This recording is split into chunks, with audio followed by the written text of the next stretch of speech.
Here is $500. Pretend you love me for one day, the millionaire said, not knowing the doctor would save him too. The sentence echoed in Dr. Thalia Mendoza's mind long after it left his lips. $500 sat folded on the edge of the metal table, untouched, almost glowing under the bright hospital fluorescent lights. The man who had placed it there stood in front of her, tall enough that she had to tilt her head slightly to meet his eyes. His posture screamed power. His suit, though damp from the rain outside, was obviously tailored. His jaw clenched as if he was holding himself together by a fragile thread. And yet, his hands were shaking. Not the kind of tremor from cold.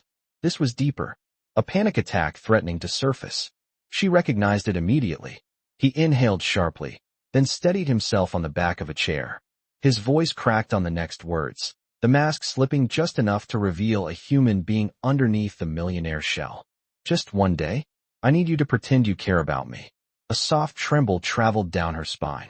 This was not a request she had ever received in 8 years of working in the emergency department of St. Augustine Medical Center. She swallowed. Why would you need something like that? Damon Donovan closed his eyes for a moment. When he opened them again, she saw something she had never expected to see in a man like him. Fear. I need to get out of this building without collapsing, he whispered. There are reporters outside waiting for me. Investors. Cameras. People who will tear me apart if they see me like this. His voice shook again. I cannot be seen alone. I cannot be seen weak. I just need someone to walk out with me. Someone who looks like she cares. Behind him, the rain streaked down the large hospital windows in messy lines, blurring the evening skyline of Boston. Thunder rolled in the distance. A nurse passed by, glancing curiously at both of them, but choosing not to interfere. Thalia looked at the money, then at him. Her shift badge was still clipped to her scrubs. Her sneakers were soaked from running through puddles earlier. Her hair was pulled back in a tired ponytail. She knew she did not look like someone a millionaire would hire, even for a fake moment of affection. But she also saw the truth in his eyes. He truly was falling apart. How do you know I will not take the money and run? She asked softly. If you were that kind of person, he replied, you would have taken it already. A small breath escaped her lips. She hated that he was right. Rain hammered harder against the windows. Somewhere down the hall, someone paged a code blue. The emergency department never slept, but for a strange suspended moment, the world outside the small room felt far away. She reached out slowly and pushed the $500 back toward him. I do not want your money, she said. But if you need help getting out safely, I will walk with you. For the first time since he entered the room, his shoulders relaxed by a fraction. A breath he had been holding melted out of him. Thank you, he whispered, not like a billionaire, not like a powerful man, but like someone who had been drowning for far too long. She stepped toward him. Let us go before the reporters multiply. They left the room together, side by side. And though they did not know it yet, that single walk through a rainy Boston night would unravel everything they thought they knew about power, love, and what it truly meant to save another person. Because she would save him, in more ways than either of them were ready to understand. The lobby of St. Augustine Medical Center buzzed with late evening chaos. Stretchers rolled past. Families huddled in quiet waiting areas. The large glass doors shook every time the wind hit them. Outside, camera flashes popped like fireworks through the rain as reporters clustered under umbrellas. Damon slowed for a moment, bracing himself. Thalia noticed immediately. Are you all right? She whispered. He gave a stiff nod, but that slight tremor returned under the skin of his jaw. You do not have to hold my arm, he murmured. Pretending you care is enough. Her heart tightened unexpectedly. She looped her arm through his anyway. I am a doctor, she said gently. Pretending to care is not something I know how to do. For the very first time, he looked at her. Really looked. Something flickered in his expression, like a window catching the smallest reflection of light. Reporters spotted them. Immediately. Mr. Donovan. Damon. Are you leaving alone? Is that your girlfriend? Are you sick? Why were you admitted? The doors slid open with a cold rush of evening air, and all hell broke loose. Cameras screamed. Lights exploded. Voices hurled questions like stones. Thalia stepped closer to him. Damon held his breath, fighting the rising panic. She could feel it. Feel him unraveling. So she did the only thing she could think of. She squeezed his hand. A simple gesture. But his entire body jerked slightly, as if that small human touch grounded him back into reality. They walked together through the storm of cameras. Slow, controlled. His breathing steadied each time she brushed her thumb against his knuckles. In front of the waiting black SUV, the driver opened the door. Thalia started to step back, but Damon tightened his hold on her hand. "Please," he breathed. "Come with me. Just until I am calm." Her eyes softened. "Only until you are stable." She slid into the car beside him, her heart pounding. Damon sank into the leather seat, eyes squeezed shut, chest rising and falling too fast. A panic spiral. Severe. "You are all right," she murmured quietly. "Breathe with me. In for 4. Out for 6. He obeyed, slightly shaky at first. Then slower. Then steadier. The city lights reflected across his rain-soaked hair. His breathing settled. He opened his eyes again. And for the first time since they had met, he looked less like a man drowning and more like a man resurfacing. "You really are something," he whispered. "I am just doing my job." "No," he said, voice low and thick. "You are saving me." She swallowed hard. She had no idea then how literal those words would become. They drove him to his penthouse in Back Bay, a breathtaking building with a modern lobby of marble and steel.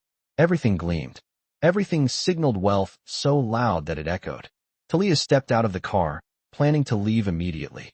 But Damon followed her, a quiet urgency in his voice. "Please, just a few minutes. I do not want to be alone yet." Her chest tightened again. She knew that look. She had seen it on patients who had gone too long without help, too long pretending everything was fine. She nodded once. The elevator doors closed behind them. The quiet was almost startling after the chaos outside. He finally exhaled. "This is humiliating," he murmured. "I am a Donovan. I am supposed to handle pressure, not crumble under it." "That is the problem," she replied. "You think you are not allowed to crumble." His eyes flicked to her, startled by the blunt honesty. But then acceptance. When they reached the penthouse, she stepped inside and froze. Glass walls framed the city skyline. Art pieces that probably cost more than her medical school loans decorated every surface. It was a world entirely separate from hers. He walked to the window, hands in his hair. "I know I scared you back there," he said quietly. "Asking you to pretend. Dragging you through all of that." "You did not scare me," she replied. "But you did surprise me." He turned to face her. "You helped me. Without asking for anything. People should not have to ask for help." He stared at her a long moment. The room filled only by the steady hum of the air conditioning and the soft patter of rain against the tall windows. "You do not understand," he said slowly. "I have never had anyone help me without wanting something in return." Her chest tightened again. Harder this time. "I did not help you because of who you are," she told him softly. "I helped you because you were alone. And scared. And because people deserve compassion, no matter their bank account." His throat bobbed. That crack in his armor widened. A moment passed. A quiet one. A fragile one. Then he whispered, almost breathless, "Stay for tea?" She smiled, tired but warm. 30 minutes. Then I need to go home." He nodded quickly, as if afraid she would change her mind. He walked toward the kitchen, and she followed, unaware that each small step inside his world was pulling her deeper into a story neither of them had planned to live. He made her peppermint tea, awkwardly fumbling with the kettle. She laughed softly at his struggle. He looked at her like he had not heard laughter in his home in a very long time. By the time she finally left his penthouse, the rain had stopped. The storm had passed. But neither of them knew that the real storm, the one that would change their lives, had only just begun. The next morning, the emergency department was painfully busy. A pile of charts waited. On Thalia's workstation, a trauma alert came in just as she finished examining a teenage girl with a fractured wrist. Her feet ached from standing. Her stomach growled from skipping breakfast. Her mind should have been fully focused on medicine, but it kept drifting back to one man. His trembling hands. His broken whisper. His unexpected vulnerability. She shook it off and jogged toward Trauma Bay 2. The paramedics rolled in a patient on a stretcher. A man in his 30s. Dark suit. Blood on the collar. Unconscious. Her heart lurched. "Name?" she demanded. "Damon Donovan," the paramedic said. Found unresponsive in his office. The world stilled. Completely. She pushed through staff and leaned over him. His face was pale. His breathing shallow. His pulse weak. Her fingers grazed his wrist. Something inside her clenched. "Let us move," she snapped. "Intubation tray ready. 2 large bore IVs. Get his labs." Get a CT scan on standby. She placed a hand briefly on his cheek. Stay with me, she whispered. Do not you dare go anywhere. And that was when she realized something terrifying. She was not pretending now. Hours later, Damon woke to the steady beep of monitors. The light in the private hospital suite was warm, filtered through beige curtains. He blinked slowly, then tried to sit up. A hand stopped him gently. Do not move too fast. His blurred vision focused on her. Thalia, he sounded like he had been dragging his voice through gravel. You passed out from severe exhaustion and dehydration, she said. Also dangerously low blood sugar. When was the last time you ate? He looked away. I do not remember. That is the problem, she replied, softer. He swallowed, throat working. You stayed? I am your doctor right now. But you stayed. She hesitated, then nodded. I stayed. His eyes softened with something she could not quite name. Why, he whispered. Because I care. Because you looked broken. Because you needed someone. She said none of that.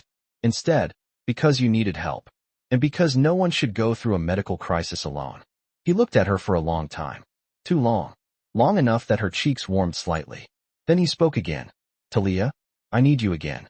She straightened. As your doctor? As someone who can help me survive what is coming. She frowned. What is coming? He exhaled slowly. I have a very large charity gala tonight. Board members, press, investors. My presence is mandatory. But after what happened in my office, I do not trust myself to go alone. Her heart tipped forward, dangerously. So you want me to be your medical support? And, he added quietly, your pretend partner. Just for tonight. She froze. He continued, voice cracked and honest. I felt safe with you last night. I breathed better with you beside me. And tonight, if something goes wrong, if I panic, I need someone who knows how to bring me back. His gaze held her, raw and uncertain. I need you. Her heart should not have reacted. But it did. Recklessly. She swallowed, feeling warmth bloom under her ribs. Give me the details, she whispered. And he smiled. A small, grateful smile that she would feel for days. The gala was a storm of glittering gowns, tuxedos, champagne flutes, and the constant flash of cameras. The ballroom of the Meridian Hotel was decorated in grand golds and deep navy blues. Chandeliers glittered overhead like captured stars. Thalia stepped from the car first, wearing a sleek navy gown the stylist had chosen. Her hair was pinned in a soft knot. She looked nothing like the tired doctor from last night. She looked like someone who belonged on the arm of a man like Damon. Except she did not. This was pretend. A role. A performance. She reminded herself of that twice before he stepped out. Damon emerged in a black tuxedo that fit him like it had been sewn directly onto him. But his jaw was tight. His breathing shallow. His fingers flexed slightly, searching for something to hold on to. She offered her hand. He took it instantly.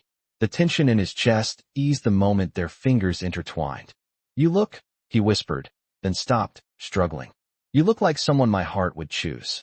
Her breath caught. Dangerously. They entered the ballroom together. Music swelled. Crowds turned. Whispers exploded. That is Damon Donovan. Who is she? He brought a date? She is stunning. She felt him stiffen slightly under the noise. She leaned closer, whispering softly, I am right here. His breathing steadied. For the next hour, they worked the room. Smiling. Speaking to investors. Making small talk with donors. Damon's hand remained on her lower back or her waist, grounding himself with her presence. At one point, a board member named Richard Hale approached them, eyes sharp with suspicion. Damon, he drawled. Since when do you bring company to events? Thought work was your only love. Damon's grip tightened around her waist. Thalia smiled politely and responded for him. Work is very important, she said. But even CEOs deserve someone to lean on. Richard raised an eyebrow. And you are that someone? Yes, she said calmly. Damon turned to look at her. Something changed in his expression. Something unplanned. Something real. Richard smirked and walked away. Damon exhaled shakily. You did not have to defend me, he murmured. Yes, she said softly. I did. Their eyes locked. Neither looked away. Music swelled around them. A slow, haunting melody. Damon hesitated. Would you like to dance? Her pulse jumped. Yes. They stepped onto the dance floor. His hand found her waist. Hers rested against his shoulder. They moved together, slowly, beautifully, as if the world around them had melted into nothing. His heartbeat steadied under her touch. Her breath tangled with his. Then she felt it. His body stiffened. His breathing hitched. She pulled back slightly. "Talk to me." "I cannot breathe," he whispered, voice thin. "Too many people. Too much noise." She cupped his cheek. "Focus on me." "I am trying." "Damon," she whispered, eyes locked on his. "Look at me." He did, and something inside him clicked back into place. She held his face with both hands, grounding him with every breath. "You are safe. Right here. With me." His breathing slowed. His hands steadied. His shoulders dropped. He leaned his forehead against hers. "I do not deserve your kindness." "Yes," she whispered, "you do." They stayed like that for a moment too long. A moment that felt like a promise. Then the ballroom erupted. Shouts. Camera flashes. A projection screen flickered on behind them. A headline appeared. Damon Donovan pays doctor to act as his girlfriend. Photos flashed across the screen. Them leaving the hospital. Them in the car. Them entering the gala. Thalia's stomach dropped. Damon's face went white. Cameras swung toward them. Reporters armed with microphones rushed in, shouting venomous questions. Is she really a paid companion? How much did you offer her? Is this another scandal? Thalia stepped back from Damon in shock, and that single movement was captured by every camera in the room. The space between them, small as it was, looked damning. Damon reached for her hand, but she hesitated. Just for 1 second. 1 second too long. His face shattered. Security rushed in. Public relations managers rushed forward. The event dissolved into chaos. Thalia turned away, trembling. Damon whispered her name, but she kept walking. She needed air. She needed space. She needed anything but this. Behind her, Damon's world imploded. And this time, she was not there to pull him back from the edge. She went home that night shaken, exhausted, and heartbroken in ways she refused to name. Her phone buzzed nonstop with unknown numbers, reporters, strangers on social media. By morning, news vans were outside her apartment building. She could not go to work. She could barely breathe. Meanwhile, Damon faced a board meeting filled with accusations and threats. This scandal could cost us millions. You acted recklessly. You embarrassed this company. He took each blow silently. Finally, Richard Hale, the same man who had smirked at them last night, crossed his arms. You paid her, did you not? No, Damon growled. I did not. Then she will need to confirm that publicly. I will not drag her further into this. Then you are choosing her over your company. No, Damon whispered. I am finally choosing what is right. Richard scoffed. Then you are unfit to lead. The board murmured in agreement. Damon closed his eyes. He could survive losing his position. He could survive the scandal. But he could not survive hurting Thalia. He stood abruptly. This meeting is over. He left the room despite the shouting behind him. His driver looked up in surprise as Damon slid into the car. Where to, sir? St. Augustine Medical Center. The driver hesitated. But there are reporters everywhere. I do not care. The building was surrounded when they arrived. Cameras. Lights. Crowds. Damon stepped out anyway. Reporters shouted questions, but he ignored all of them. He walked inside, heart pounding, breath shaking. He found her in the staff hallway, surrounded by co-workers who immediately scattered the moment he appeared. Thalia froze. Her eyes were tired, hurt, confused. Damon, she whispered. He stepped closer, voice raw. I am sorry. For everything. For dragging you into this. For making you look like someone you are not. She swallowed. I knew pretending was risky, but I did not expect to be humiliated like that. I know, and I swear I will fix this. Publicly. Completely. But first, I need to say something. He took a breath. You asked me originally why I needed someone to pretend they cared. The truth is, because I had no one who cared in real life. She looked away, pain flickering in her chest. But last night, he continued, you did not pretend. You held my hand because you wanted to. You danced with me because you wanted to. You saved me because you wanted to. And I cannot let the world blame you for helping me. She blinked rapidly. You do not owe me anything, Damon. He shook his head. Yes, I do. I owe you the truth. He reached into his coat pocket and placed the original $500 on the counter between them. I do not want to buy a single second of your time, he said softly. I want to earn it. Her breath hitched. He slowly pulled out something else. A simple silver bracelet. Attached to it was a tiny charm shaped like a stethoscope. I had this made last night, he said, before everything fell apart. She stared at it, stunned. It is not a bribe. It is not an apology. It is a reminder of the person who held my world together when it was collapsing. Her throat tightened painfully. Damon, no, he whispered. You do not owe me an answer. But I needed you to know how much you mattered. Before she could respond, a nurse ran in. Dr. Mendoza, they need you in Trauma Bay 4. Thalia turned reluctantly. Damon stepped back. Go, he said gently. You save people. That is who you are. She nodded once. Then she ran. And Damon, for the first time in years, let her go without clinging to the fear that she would never return. That evening, Thalia finished her shift exhausted but emotionally clearer. The scandal had not destroyed her. The fear had settled, and the memory of Damon's words echoed through her all day. She decided then. She walked toward the main lobby and found him sitting alone on one of the waiting room chairs, elbows on his knees, staring at the floor. He looked exhausted, defeated, hopeful, terrified. Damon, she said softly. His head jerked up. Her heart squeezed at the vulnerable expression he failed to hide. She approached slowly. You stayed, she said. I told myself I would. Wait as long as it takes, he whispered, even if it was all night. She sat beside him. I do not hate you, she murmured. His shoulders sagged in relief. But we need to talk about what this really is. He nodded. What do you want it to be? He asked quietly. She inhaled deeply. I want us to stop pretending. He froze. A flicker of hope lit his eyes. No pretending, she repeated, voice steady. No contracts. No roles. Just Damon and Thalia. He swallowed hard. Are you sure? Yes. He reached for her hand carefully, as if afraid she might pull away. She did not. Their fingers intertwined, naturally this time. He exhaled shakily. I thought I was hiring someone to protect me, he whispered. But I found someone who saved me instead. She leaned her head against his shoulder. And I thought I was helping a stranger, she murmured. But I found someone I truly care about. He kissed the top of her head, gentle and reverent. Thunder rolled outside again, soft this time. But inside, the storm had finally passed. Not because it ended, but because they weathered it together. 3 months later, Damon stood on the rooftop of St. Augustine Medical Center, the same place where she had once grounded him through a spiraling panic attack. The sun was setting over Boston, painting the sky with ribbons of orange and gold. Lights from nearby buildings flickered on one by one. Thalia stepped onto the rooftop, wearing blue scrubs, hair pulled back, cheeks flushed from a long shift. She smiled when she saw him. You look nervous, she teased gently. I am terrified, he admitted. He reached into his pocket and pulled out a velvet ring box. Her breath stopped. He opened it. Inside was a ring shaped like a delicate silver band, topped with a small, elegant charm. A stethoscope. Her eyes filled instantly. He stepped closer, voice shaking. You were the person who reminded me that strength is not the absence of fear. It is letting someone hold your hand when you are afraid. Her tears fell freely. You saved me, he whispered.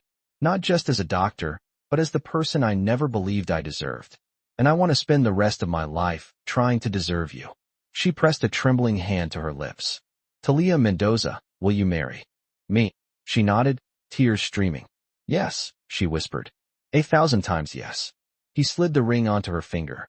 She kissed him, long and slow and full of everything they had survived together. Below them, the hospital hummed with life. Above them, the city glowed. Around them, the world kept moving. But in that moment, only the two of them existed. The billionaire who once feared being alone, and the doctor who saved him not with medicine, but with love. And this time, there was nothing